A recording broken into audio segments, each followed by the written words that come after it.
Selamat pagi, siang, sore, atau malam, saudara-saudara sekalian yang sedang menyusun suatu laporan penelitian, baik dalam bentuk skripsi, tesis, atau disertasi.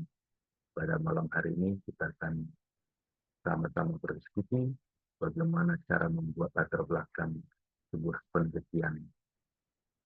Mungkin kita hanya menggunakan waktu kurang dari 10 menit untuk memahami bagaimana cara membuat latar belakang sebuah penelitian. Saudara-saudara sekalian, ada 6 poin penting yang harus kita sajikan dalam sebuah latar belakang. Yang pertama, memperkenalkan topik yang sedang kita teliti atau yang kita sering sebut dalam konsep umum. Yang kedua adalah menunjukkan adanya fenomena gap antara harapan atau kondisi ideal dengan kenyataan. Kemudian langkah yang ketiga adalah menyajikan data-data atau angka kejadian yang membuktikan adanya masalah. Kemudian langkah keempat adalah menduga apa yang menjadi penyebab masalah. Setelah itu, kita melakukan studi literatur terhadap penelitian-penelitian terdahulu yang memperkuat bahwa dugaan kita ini memang menjadi salah satu penyebab masalah yang sedang kita teliti. Dan terakhir adalah apa kebaruan daripada penelitian kita ini dengan penelitian-penelitian tersebut. Baik, kita akan masuk ke langkah-langkah untuk membuat satu latar belakang penelitian. Pada malam hari ini, saya mengambil topik tentang mengapa angka fertilitas di beberapa daerah di Indonesia itu masih tinggi. Pertama, kita memberikan konsep umum, apa itu fertilitas, kemudian bagaimana kondisi fertilitas, baik secara global, nasional, atau beberapa daerah di Indonesia ini, dalam satu provinsi, kabupaten, atau data-data apa saja. Hal yang hendak kita sampaikan adalah apa konsep umum tentang topik yang sedang kita teliti. Yang kedua, menunjukkan adanya fenomena gap. Karena kita meneliti tentang tingginya fertilitas, maka kita sajikan kondisi ideal. Harusnya TFR kita itu ada di angka 2,1. Yang artinya, tiap wanita selama masa suburnya rata-rata memiliki anak dua. Kemudian bagaimana kenyataannya? Kenyataannya memang negara kita telah mencapai angka TFR yang mendekati 2,1. Tetapi persoalannya ada beberapa daerah atau provinsi yang memiliki TFR yang tinggi atau yang sering kita sebut dengan istilah disparitas. Disinilah pintu masuk meneliti apa yang terjadi dengan fertilitas. Ternyata kenyataannya fertilitas kita, khususnya di beberapa provinsi, masih lebih tinggi daripada yang diharapkan atau kondisi ideal. Disinilah letak masalahnya. Kemudian kita buktikan dengan data-data. Apakah data kita secara nasional, kemudian masuk data provinsi yang kita tuju, dalam hal ini kasus ini kita ambil contoh Provinsi Sumatera Utara, kemudian masuk ke daerah yang lebih sempit, yaitu kabupaten kota. Ternyata ada satu kabupaten, kita sebut saja Kabupaten X, yang memiliki TFR yang tertinggi sebesar 4,5. Di mana daerah ini merupakan wilayah yang dihuni oleh etnis X.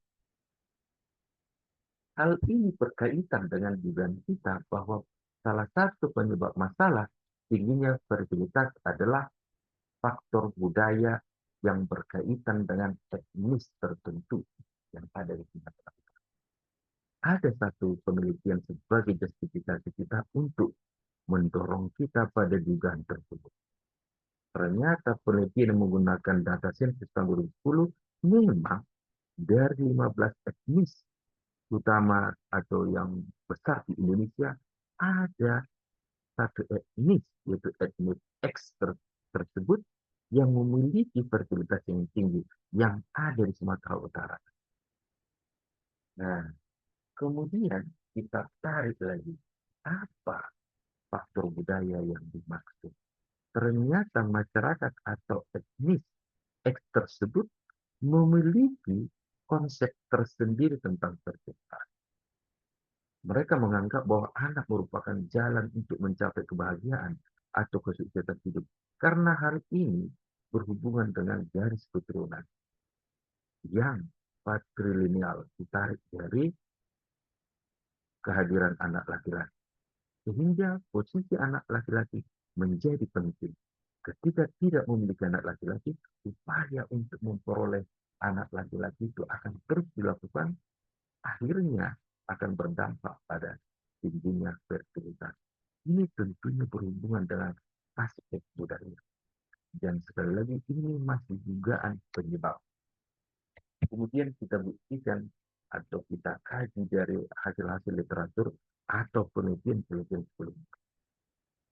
Ternyata banyak hasil penelitian menunjukkan bahwa memang aspek budaya memiliki peran yang kuat terhadap fertilitas. Apakah norma-normanya, keinginan untuk memiliki anak laki-laki, tekanan orang tua, kemudian nilai-nilai yang ditempatkan pada anak, kemudian budaya pronatalis, atau faktor-faktor lain yang kesemuanya berhubungan dengan. Nah, tahap terakhir atau langkah terakhir adalah menunjukkan bahwa ada keunikan atau perbedaan penelitian kita ini dengan penelitian sebelumnya. Meskipun sama-sama meneliti aspek budaya, tapi penelitian kita memiliki perbedaan atau keunikan dengan penelitian sebelumnya. Karena bisa saja penelitian yang kita lakukan berada atau dilakukan pada suatu X yang belum pernah dilakukan sebelumnya. Atau hal-hal lain yang membuktikan bahwa penelitian kita ini berbeda dengan penelitian sebelumnya. Apakah dari segi variabel-variabel budayanya yang kita teliti sekarang belum pernah diteliti sebelumnya, atau jumlah orangnya, populasinya, dan yang lain. Dalam hal ini, pada contoh kita adalah bahwa aspek budaya yang ada pada masyarakat atau etnis X belum pernah dilakukan. Kalau sudah hal ini kita lakukan, tinggal membuat ide. Apakah fertilitas dari perspektif suku X atau pengaruh faktor budaya terhadap angka fertilitas masyarakat X di Kabupaten Y misalnya, atau apa saja yang penting berkaitan dengan aspek budaya.